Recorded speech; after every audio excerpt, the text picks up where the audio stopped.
বসো বাবা। আমি অন্যের বাসায় সোফায় বসি না। শিউলি, আসসালামু আলাইকুম বাবা। বাবা তুমি বসো, আমি তোমার জন্য চা নিয়ে আসছি। গাড়িতে কিছু আসবাবপত্র রাখা আছে, লেবারকে বলে ওগুলো একটু নামানোর ব্যবস্থা করো। আসবাবপত্র? ওরা অনেকক্ষণ যাবত ওয়েট করছে, তুই একটু দ্রুত নামানোর ব্যবস্থা করো। সরি বাবা, আপনি ওনাদেরকে চলে যেতে বলুন। কি বলছো? অপেক্ষা করে কোনো লাভ নেই, আসবাবপত্র আমার ঘরে ঢুকবে না। আমি আমার মেয়ের জন্য অনেক কিছু করতে পারি, ওগুলো এনেছি আমার মেয়ের সুখের জন্য। তার মেয়ে যতদিন আপনার বাড়িতে ছিল ততদিন তার দেখভালের দায়িত্ব আপনার ছিল, তো আপনার মেয়ে এখন আমার স্ত্রী, তাই ওর দেখভালের দায়িত্ব এখন আমার। আমি জানি আমার সংসারে শিউলিকে খুশি রাখার মতো তেমন কিছুই নেই, কিন্তু আমি চাই আমার নিজ হাতে ওর সব ভালো লাগার জিনিস দিয়ে এই ঘরটাকে গুছিয়ে তুলতে। টিপিক্যাল মিডল ক্লাসদের এক সমস্যা, আল নেই চুলো নেই, শুধু কথার রব। আমি আসি। এটা কি? পড়ে দেখো। তোমার চাকরি হয়ে গেছে? ইয়েস। কনগ্রাচুলেশনস।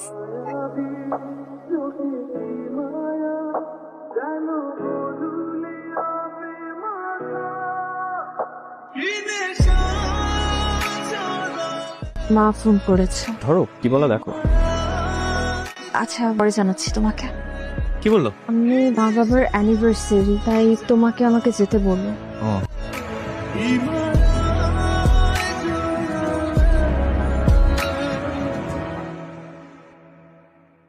আমার শিউলি মন খারাপ করে থাকবে, তাই আমি মুখ ফাইলে বুঝে রাখবো, সেটা কি হয়? যাও রেডি হয় না।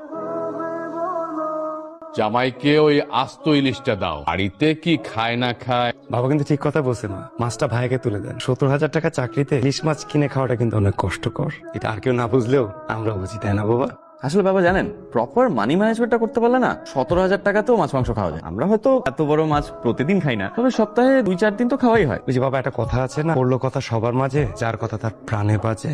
এখানেই ভুল করলে ছোট ভাই। আমার হয়তো টাকা পয়সা নাই, এখানে বুদ্ধিটা আছে। তুমি জানি কি একটা ফোন চালাও, ওই যে আইফোন 16 প্রো ম্যাক্স। শুনেছি এটার নাকি বিশাল বড় স্পেস, মানে মেমোরি অনেক বড়। তো এই ফোনটার মেমোরির মতো নিজের মনটাকে একটু বড় করতে শেখো। দেখলেন দেখলেন বাবা, ভাই কিন্তু রীতিমতো আমাকে অপমান করলো। এভাবে আর যে খাওয়া যায়? ও বসো বসো বসো। কোনো দুষ্টুমি করছে, বসো তো।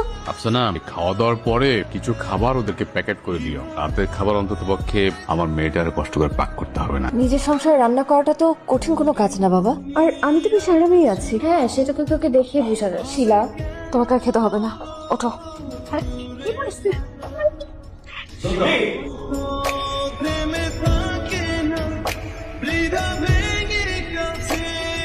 তনু, কখন আসলে তুমি? আমার তো তোমার আসার কথা খেয়ালই ছিল না।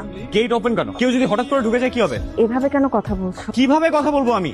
হ্যাঁ, সারাদিন তো থাকো শুয়ে বসে আড্ডা দিয়ে। এসব কি বলছো তনু? দেখো আন্টি এসেছে। তনু কেমন আছো তুমি? কেমন আর থাকবো? আপনারা কেমন রাখছেন? সারাদিন তো এর কথা এর কানে, এর কথা এর কানে। আচ্ছা, আপনারা এত অবসর সময় পান কোত্থেকে? হ্যাঁ, কোত্থেকে আসে এত সময় আপনাদের? এসব কি বলছো তুমি? তুমি